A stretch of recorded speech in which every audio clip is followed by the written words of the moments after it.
Welcome everyone to a brand new episode of the Action Movie Guys podcast, episode 473. We're starting a brand new franchise here. We're starting something that we should have done a long time ago on this channel, and we were waiting till the final film of the franchise to come out, and it actually did. We're going to start the Ethan Hunt Mission Impossible Tom Cruise box office franchise, if you want to call it. So I'm your host, Alex Figueroa. My co-host is Nate from Netflix Reviews. All right, so the way this is going to go, Nate is going to explain the new format for the show. It's going to be the same in terms of the audio side of it, but I'll have Nate explain the video version. Yes, so traditionally this show, of course, you guys longtime listeners, we're at episode, like Alex said, 473 of these. But what we're going to be doing is we're just changing the format. You guys all know we always do a franchise film and then a theme, right? We pick a theme. I pick a theme, and it'll be like, movies in space. And so we would do one Mission Impossible movie and then one movie from space and then part two and then a movie from space. What we decided to do is kind of mix the whole thing, and we will be breaking these down into seasons rather than just franchise plus topic.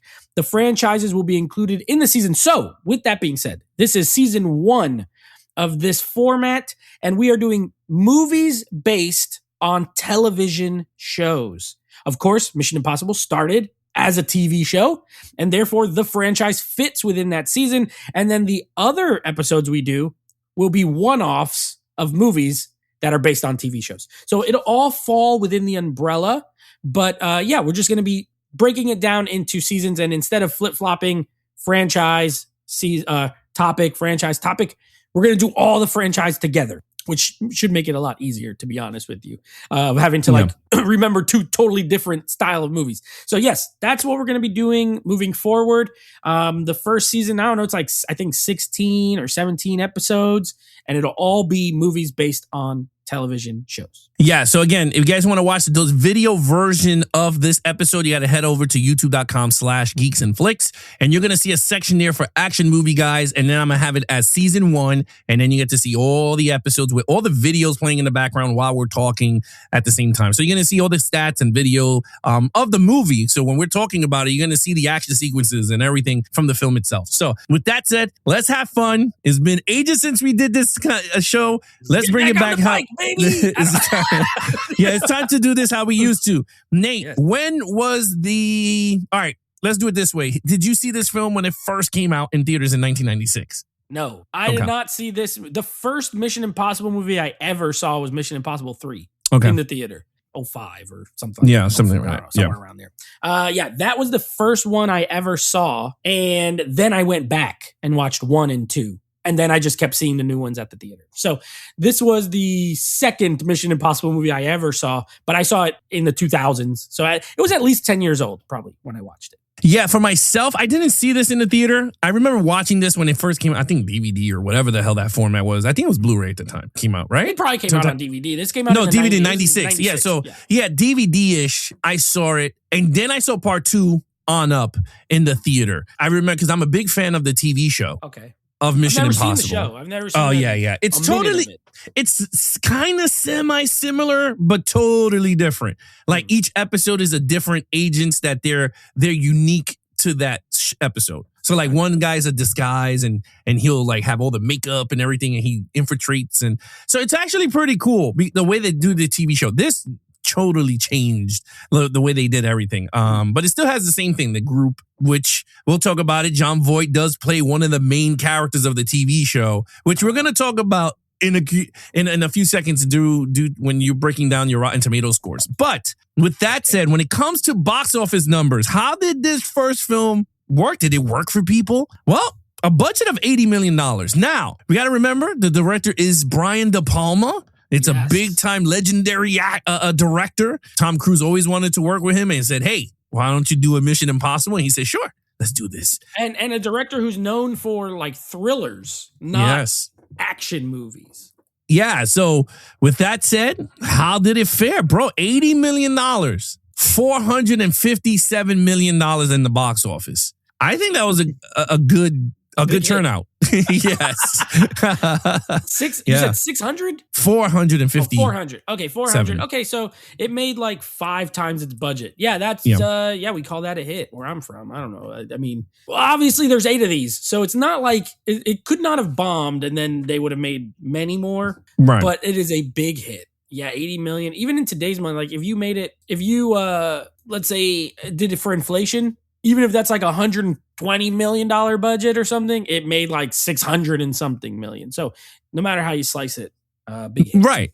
And the crazy thing is, for those of you out there, domestic, it was 180 million, international 276. So when you look at it, US wasn't too crazy with it. Whereas while the movie is TV show based on the United States, it looked like the international was a little bit high. But if you look at Tom Cruise is an international superstar in terms of actor, I kind of see that. And this movie is mostly set outside of the United. They don't even in the Italy. United States. Yeah, I think it's like Italy they're all or something. over everywhere. So yeah, I don't know. I feel like they were like in Prague or something.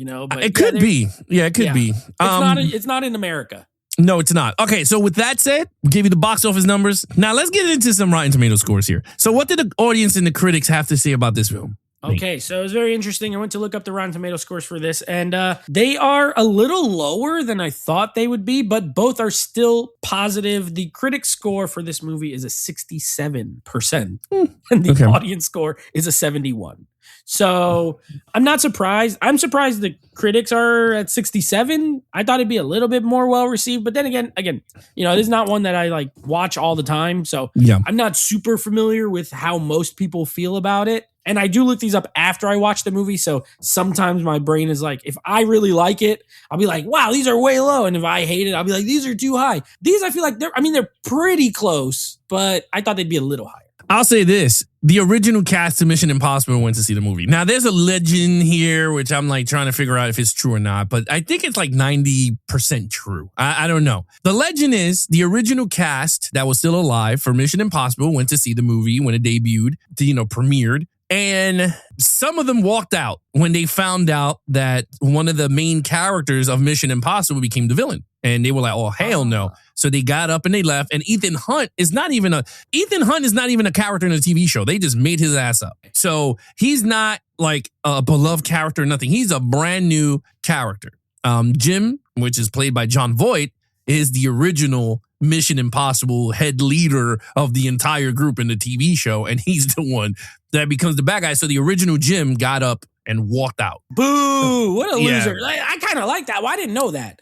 So it's almost like this could function as a sequel to the show where now he's older because Jon Voight's older in this. Yeah. And, something happened whenever he went rogue.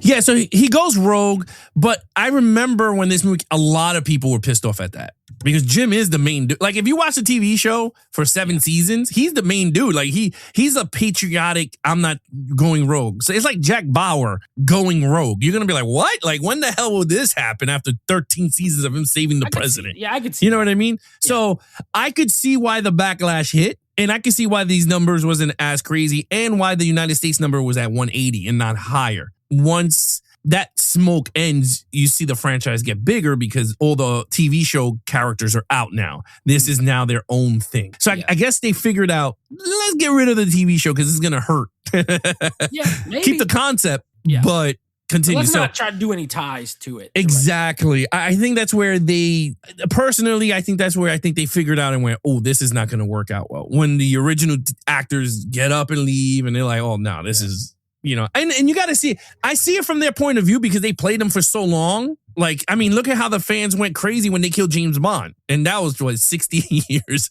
of the character. And he just died on screen. Some people like it. Some people are like me, like, this is so stupid. Like, I'd rather have a bigger ending than him just standing there with missiles landing on him. Like, that's just dumb. But with that said, let's get to some fun stuff. It's been ages since we did it. Let's get to lead characters. Now, we got a group here. We have Emilio Estevez, which plays Jack. He's the technician, right? You have Jon Voight, which is Jim. Now, we're going to go rogue here because he is good for a little bit in the first half and then he becomes he's bad. pretending to be. Yeah, he's pretending. So you could go wherever you want to go with this. And then Ethan Hunt, which is Tom Cruise. Yeah, you have Ethan. So the team is made up of Tom Cruise as Ethan Hunt. You have Emmanuel Beert. I don't know how to say her name. She's Claire. Yeah. You have Luther. Ving Rhames, of course, comes like halfway through the film. Boy Jean Reno from the Professional. He plays Krieger. He's in there. And then you have, like you mentioned, Emilio Estevez, who, by the way, not even in like, if you look at the credit list, he's not even like. Yeah, he's not even big on it. There. Yeah. And then there was the other lady, the one who died, Kristen Scott Thomas as Sarah Davies. She's part of the team as well. So you have this team. All right, I'm going to go with Ethan Hunt. Obviously, he is ultimately the lead character. He is who we follow. He is the one who it starts off. I like how the movie starts with the team, right?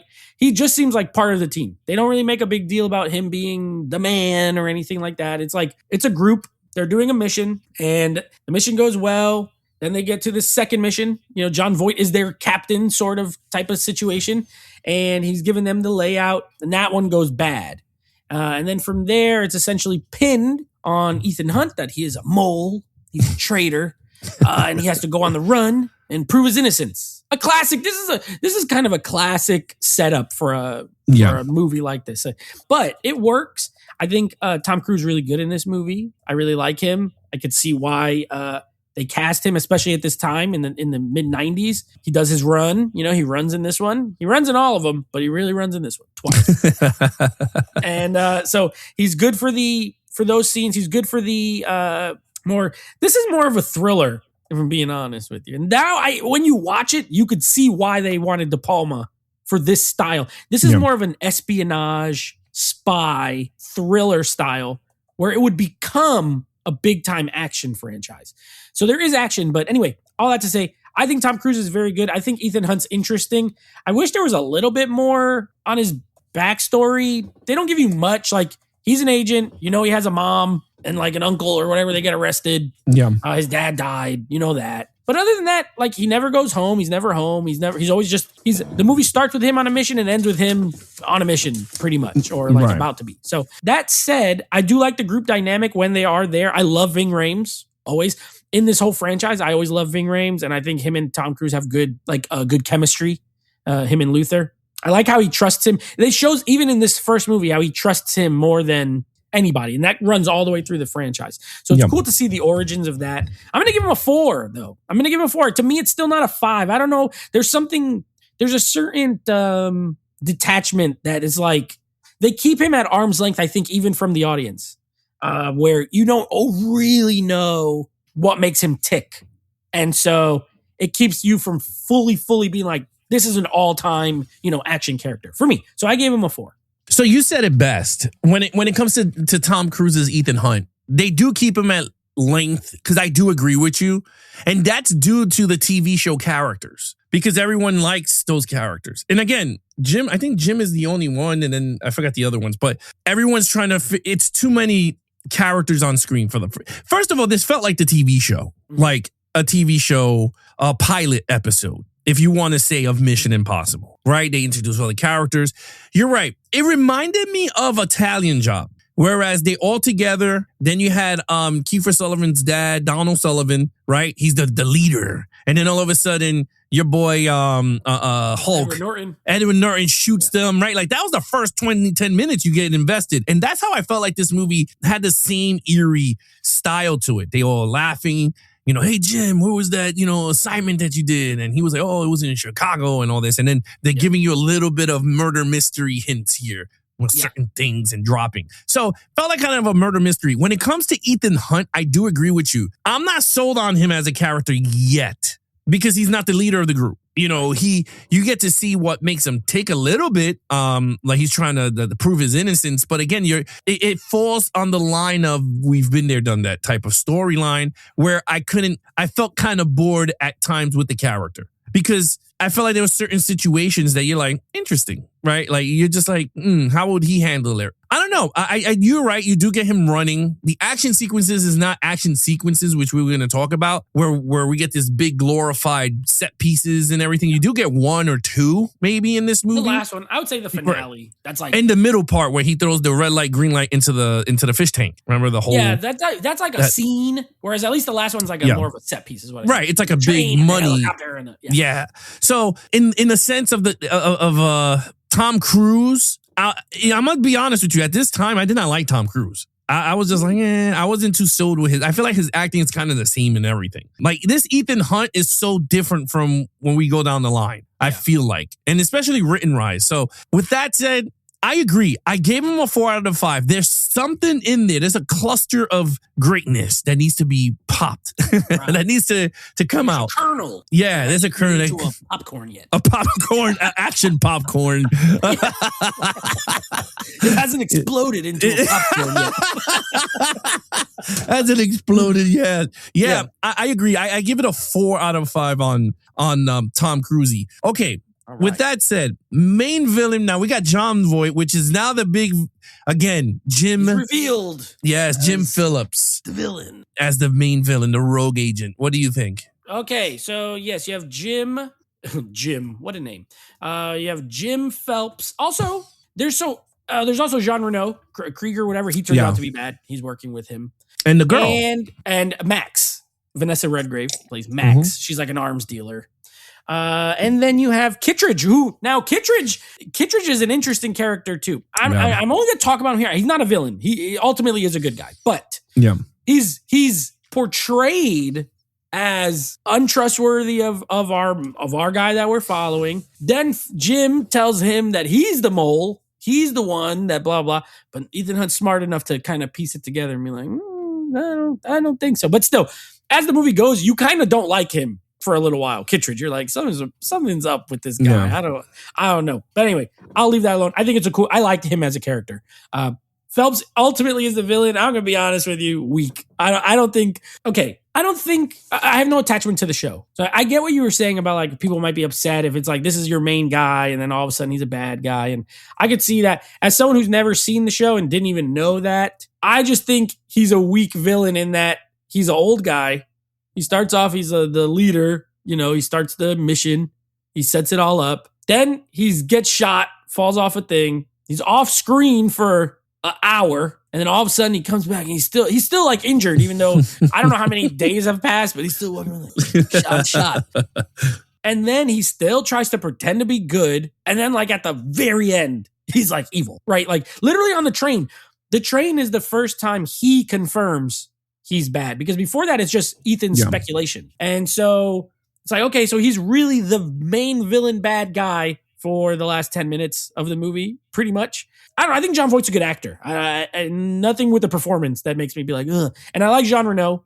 I do like him. And I like how, with the whole thing with the disc, you kind of can tell like, why does this guy want that disc so much? Like he's in on. I like when they show the flashback and he's the one who stabbed the guy, through the thing with the knife. And I like those things. I gave the villains a 2.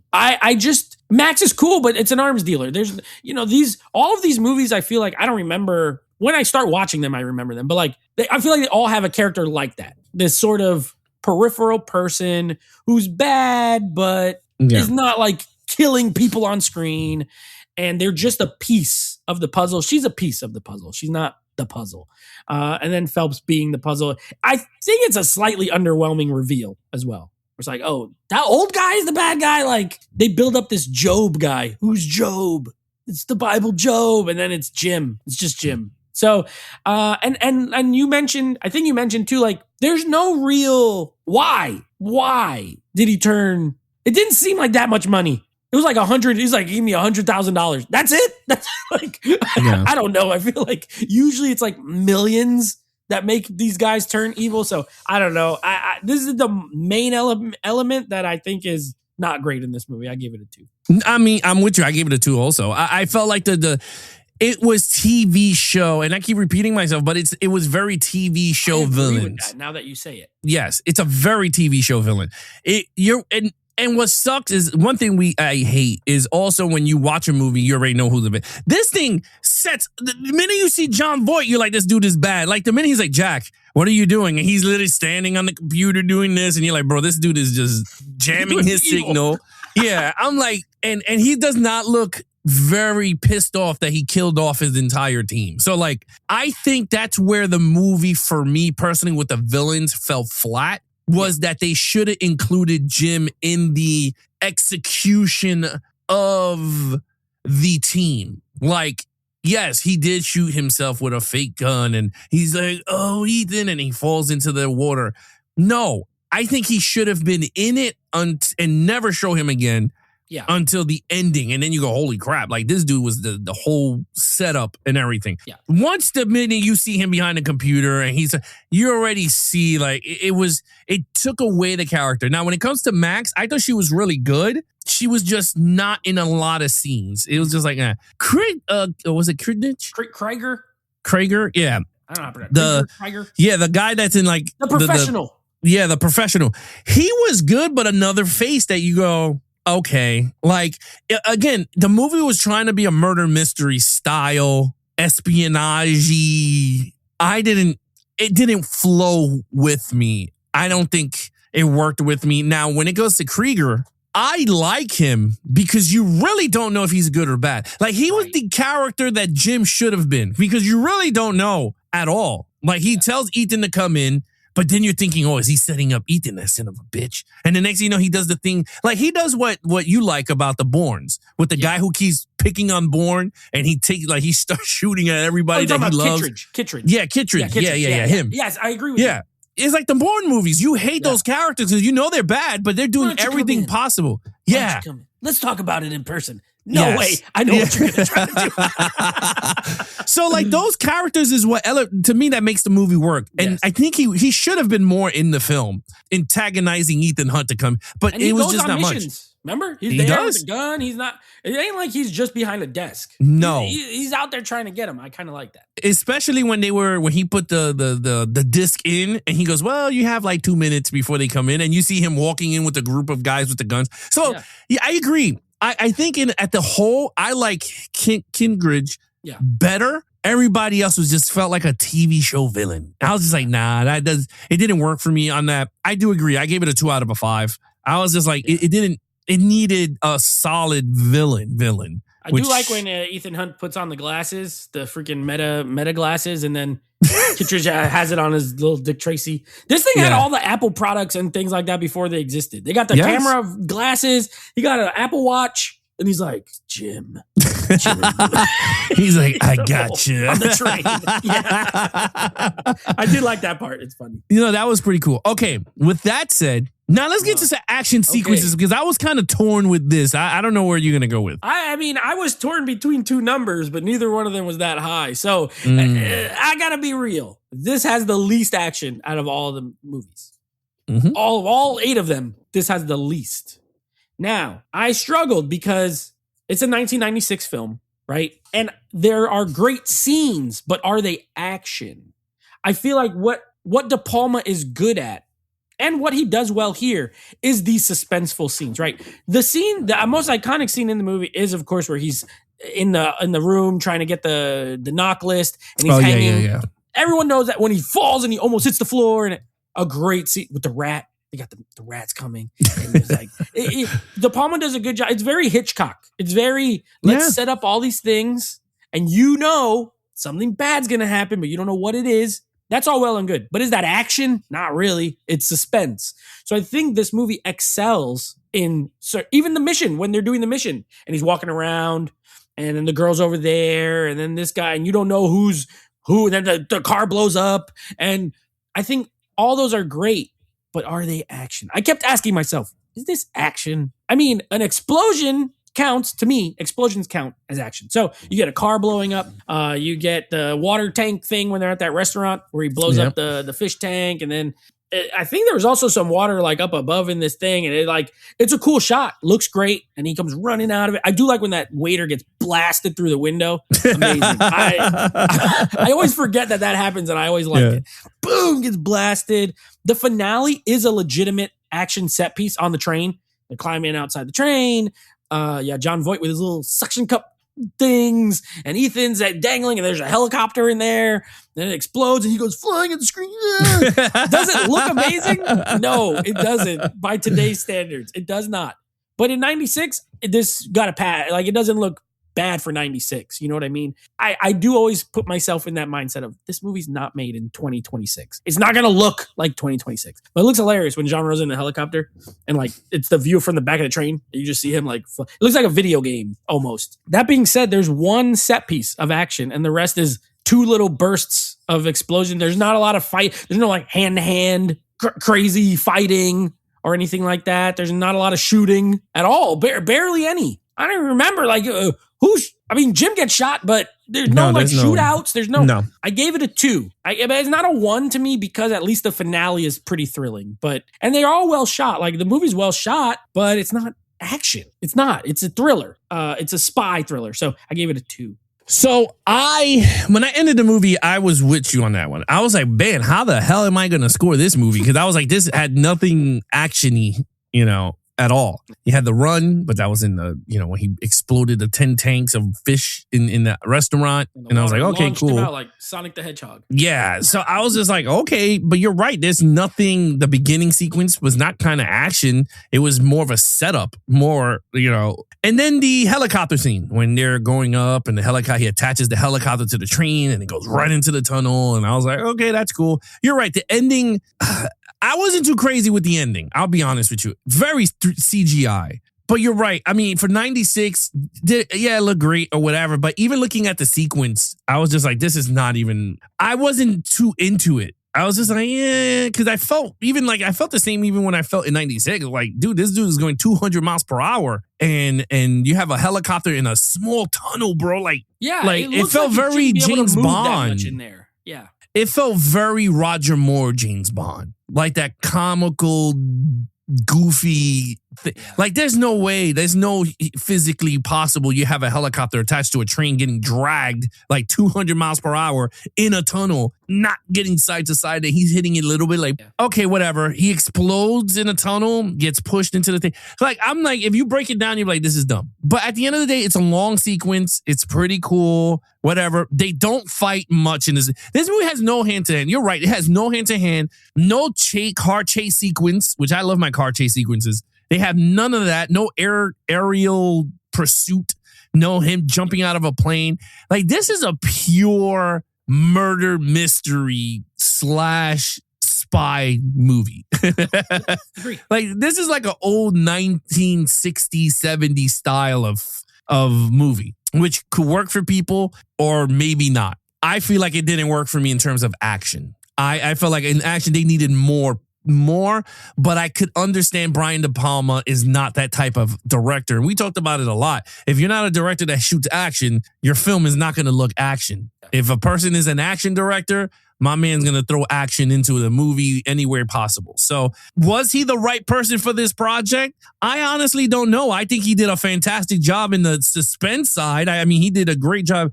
He could have been a great director for that movie we did, the Bridge of Spies with Owen Wilson. Is that the one that we saw? Behind Enemy Lines. Behind Enemy. He looks like a director that could have did that one really well. Yeah. It wasn't that much action. It was just, him in the survival. The suspense of him being stuck. Yes. I agree.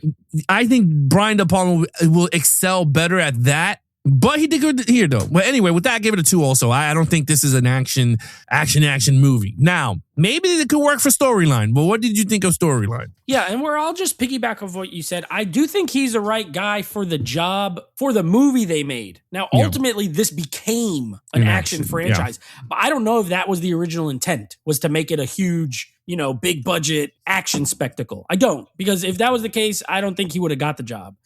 So if they were going to keep making movies like this in this franchise, I do think he is good for it. You're right. It makes it, this is an action podcast and this is an action franchise, but it didn't start that way. Storyline, I think is very good. It's probably the strongest part of the movie. I like this movie. I know I gave out a couple of 2s already, but I'm also judging this.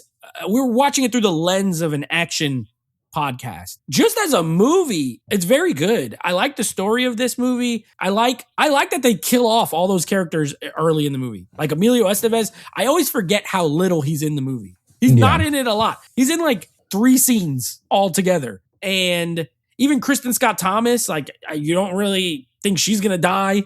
She gets stabbed in that alley.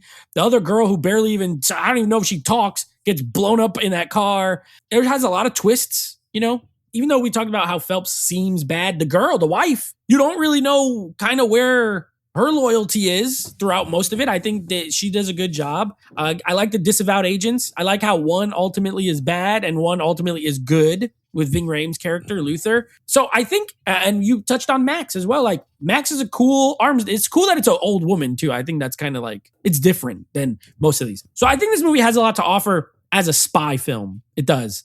And you're right. Yes, it almost could be like 2 episodes of like the first season of a TV show, right? Like this could be the first 2 1-hour episodes. It's like one story and the middle of the story would be let's go to episode 2. However, it is shot and looks like a movie. It doesn't look like a TV show. It's very well shot, which that kind of falls more in overall. But either way, I think the story's very good. I gave it a 4. I'm never bored. Yeah, there's some lulls. Like it's slower paced because it's not a big action movie, but it's intriguing. And I like Ethan Hunt trying to solve the mystery of and clear his name. I think it's very good. So I gave it a 4. All right. So our first point differential. Okay. All right. I like it. I gave it a 3. Back to normal. Yeah, we're back to normal. I gave it a 3. I think it's good. I was sometimes bored at certain length, especially when he's there and he's typing in the computer when he's figuring out everything. He's sending the emails? Yes, when he's doing the email thing and he's like with the gun and he looks all sweaty, he hasn't slept in 10 months. Like I felt like I was bored a little bit during that time. I don't know. I just felt like certain scenes I felt kind of bored. I'm just like, but you know what? That it falls under. For me, it just felt very, like I say, we were comparing to murder mysteries and stuff, and I felt like that's what they were not, I don't know if that's what they were trying to excel at or try to do, but that's where I was getting to. And even some of those things, because I like murder mysteries, but sometimes those things are like if you watched it before, and if it's not really, really good, you're just like, because I don't gravitate to the first Mission Impossible. Like, this is the first in many years that I've seen this movie. Like, I just don't. Unless we do a rewatch of the entire thing, then I put it on. But other than that, I don't go, hey, let's put on Mission Impossible 1. I felt like, look, it's boring at times, sure. Too many plot twists? I think it is. Way too much twists and turns all over the place. For me, I think it is. Yeah. Ethan Hunt does carry the movie very well. He does a great job. I'm like, great. John, this is where I think the fans would have went nuts. And I think it would have been dope. It doesn't even matter because the franchise is already over. I think what they could have done to make the holy shit wow factor of Mission Impossible is for the final film should have been Emilio Estevez all fucked up in the face. Jack comes back he lived and he went to like whatever you want to say, but he's the one that behind the technology going after destroying Ethan Hunt because he thinks Ethan Hunt was the one that betrayed the entire team. Like, or he created that AI. That's what I'm saying. Yeah, like he's the mastermind of everything that happened from Mission Impossible 2 all the way on, because he has this grudge against him because he's the one that he feels like he's the one that betrayed his entire team, and he has all the scars of the thing going in him, like impaled. Like, I think that would have worked. I was like, holy crap. I don't know, they could figure it out. Like remember in Skyfall where Javier Bardem, like he looked normal, then he took the thing off and he was like, oh, you guys. He was all melted. Yeah, he was melted. Like you could do something like that. Like you could explain something. I think that would have been an awesome twist. That would have threw off everything because it makes sense with everyone coming back, right? The guy with the glasses, your Kindred and everything. But anyway, with that said, storyline for me, I just felt a little. So I gave it a 3. I thought it was good, but you gave it a 4. Okay, overall. Yeah, overall, I gave it a 3. I think it's a good movie. I think the villain is kind of weak. And again, I'm scoring this as an action movie. It's not a ton of action. That kind of hinders it as an action film. But I think it's a good introductory movie for this world. I think they do a good job of, IMF. Although they don't really go, even that, they don't go too much into it. It just kind of exists. So I wish they would have done a little more. That probably would have helped bump it up, even the storyline aspects of it. But I think it's a good movie. I think it's a well-made movie. Looks good. De Palma did a good job. I like Danny Elfman did the music. I love the theme, obviously. Music's pretty good. But it's just good to me. It's just good. Regular good, solid. It's not too long, which I like. It's just under 2 hours. So it's not like these super long, like these last few are, well, we'll get there in 7 weeks, but they're all so freaking long. This was like less than 2 hours. So I gave it a 3 overall. I think it's a solid movie, but not amazing. I agree. This movie, let me look at my notes. I gave it a 3 out of 5. I thought it was good. Good foundation. This is the only one that feels like this in the entire movie. Yeah. I mean, in the entire franchise. One thing I will say, I mean, I don't know if I could do it here. It could be down the line. I wait till down the line because there's certain aspects of another franchise I think they started to take to make this better. Which I'll talk about it once we hit those films. But yeah, at the end of the day, it's a solid film. You can see why they chose Tom Cruise as Ethan Hunt. I know for a fact they did not know what they had with this property. I personally didn't predict what ultimately happened. You're right. Yeah. I don't think they did. Because this became, you want to call it Juggernaut, you can call it Juggernaut. Is it James Bond level fandom? No, but it's something that I never thought would catapult to become. And that's due to Ethan Hunt. I mean, it's due to Tom Cruise as an actor. But we're going to talk about it when we break it down. But with that said, Nate, what's coming up next? Yeah. Oh, total points though, right? Oh, total points. Look at that. That's okay. Points. I remember that. Total points, 15 out of 25 for me. I give it a 14 out of a 25. Okay. So we're close. 1 point off. But yeah, I agree with you. You know, it's interesting to see what this would become, a sort of stuntman, practical effect action mega franchise. I like the James Bond comps in the sense of like there's almost like the American James Bond because he's so very British. You know what I mean? Yeah. And this was Bourne. They tried to do it with Bourne. This one was the one that stuck the most because it has the most amount of movies. So there's that. Anyway, coming up next, our next episode, we'll be continuing on with this franchise. So we're not going to go to the alternates. We'll do all those in bulk. And the next movie will be John Woo's Mission Impossible 2. Now, without spoiling, because we haven't watched it, I haven't watched it yet. I haven't rewatched it. This one I feel like is the most controversial in the sense of the fandom. There are people who really like it, and there are people who hate it. I don't think anyone hates part 1. They're just like, maybe they like it, maybe they're bored of it. 2, it's like very polar. So I'm very interested to see where you fall. We've never, ever, ever talked about Mission Impossible 2. Like, not here, not ever. So I have not seen it in years. And but we do like John Woo, right? We liked Hard Target. We liked Face Off. We've done some of his movies here. We got more in the future. We'll see how it goes. I don't know. I don't. It's been ages since I've seen part 2. Like I said, even if me and my wife decides to pop in a movie, we always do 3. And then continue on up. But we'll figure that out. I'll figure out why we skipped 2 and 1. We already figured out 1, but figure out 2. And you're right. It's very bipolar. All right, guys. With that said, you guys are listening to us on the go or you're watching us on YouTube. You guys can follow us on our social media accounts. Also, we have Geeks and Flicks on Instagram. So it's Geeks and Flicks. And then on TikTok, it's Geeks the letter N Flicks. Yep. On TikTok. You guys can follow us there. If you guys are watching us on YouTube, remember to subscribe, hit the like button on your favorite episodes. If you guys are on the go, remember to subscribe, leave some ratings of the episode. Again, guys, thank you so much. Be awesome to each other and geek out.